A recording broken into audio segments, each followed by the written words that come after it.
is Lady Boulay, and I hope your day is going beautifully. Thank you for your support. Thank you for your thumbs up, for your comments, and thank you for sharing the videos. Thank you for all you do to support the channel. And yes, we are commanded to love one another, whether we want to or not, or whether we agree with each other or not. Well, I just had to come back and clear this up because in my other video where I said Black Americans are not scared of Donald Trump, some people misunderstood me and thought that I was endorsing Donald Trump. That is not the case. And some of y'all were very adamant and pointed out several reasons why you would never vote for Donald Trump. And I am aware of all of those reasons. And for those who are voting for Donald Trump, that is absolutely your prerogative, because everybody should vote their own conscience and should support the candidate that they believe is supporting the agenda, the ideas, and the programs that they advocate for. So I respect your decision and your choice. And so some people had some strong words for me. So I wanted to come back and clear this up. All I was saying was that there's not that much difference in these political parties. We only have two. They bully everybody else and make it almost impossible for anybody else to win. So I was just saying that I don't believe there's that much difference in the two political parties. One demagogues the other, and the other one just sort of outmaneuvers the other party. To me, the Democrats demagogue the Republicans, and then the Republicans come back and outmaneuver the Democrats. And the Democrats sometimes seem like they want to go by the rules that have already been established. But the Republicans, if they just have a majority of one, they will push through legislation that advances their agenda.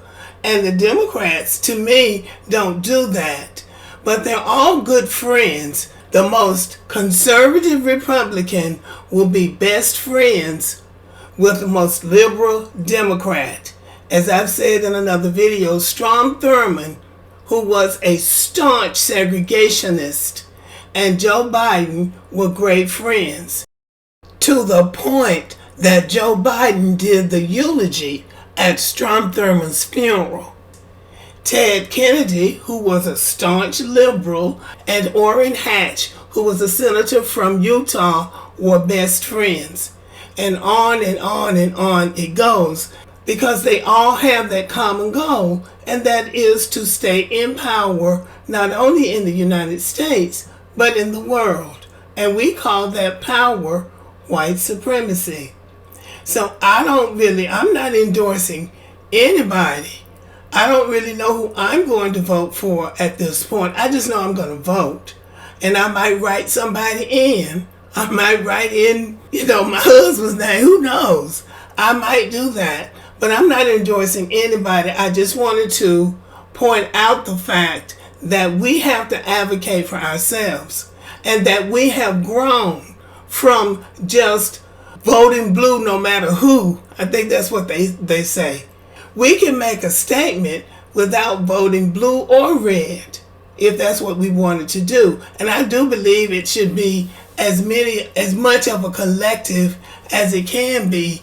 But I just want us to grow up politically and not let people think that they can just take advantage of us. We're not our ancestors' children. And I'm an elder in the black community, and I'm not the skinning and grinning type.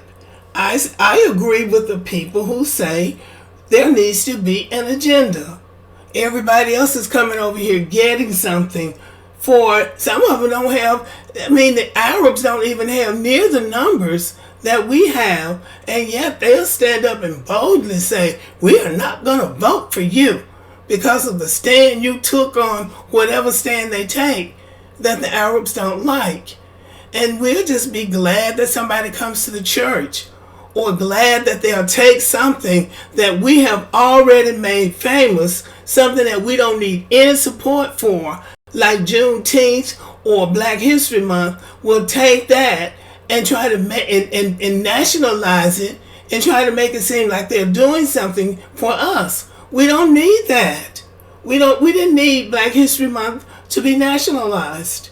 We were doing quite fine acknowledging our history on our own, including singing the Negro National Anthem, Lift Every Voice and Sing. So I'm just saying that to take something that's not even important and tell us, well, that's important, this is what we're going to do for you, when we're already doing it and doing it quite well, is not an accomplishment for them. And then them telling us what's important to us, as opposed to listening to us and we tell them what's important to us. I think those days ought to be over. And that's what the Democrats have done. And I'm not trying to say somebody shouldn't vote for Democrats. I've been voting for Democrats since I've been voting. I've always supported the Democratic Party. But I still think that it's time for us to grow up. I think it's time for people to show more respect for black people. Like Reverend Sharpton goes in and meets with the president, and he's sitting in the back of a limousine or back of an Uber or whatever it is he's sitting in the back of that he posts on X, used to be Twitter. Well, that's not really a win for black people because he went to the White House. We don't know what he talked about. We don't know what was accomplished. We don't know anything. So I think that there needs to be a stronger voice for Black America, and I think people should listen to us. But no, I was not saying that I was going to vote for Donald Trump or that anybody else should vote for Donald Trump. That has to be your own personal decision. Who you vote for is your business and yours alone.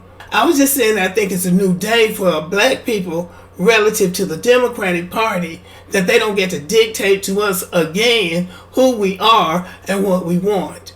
That's all I was saying. So if anybody misunderstood me, I hope I cleared this up.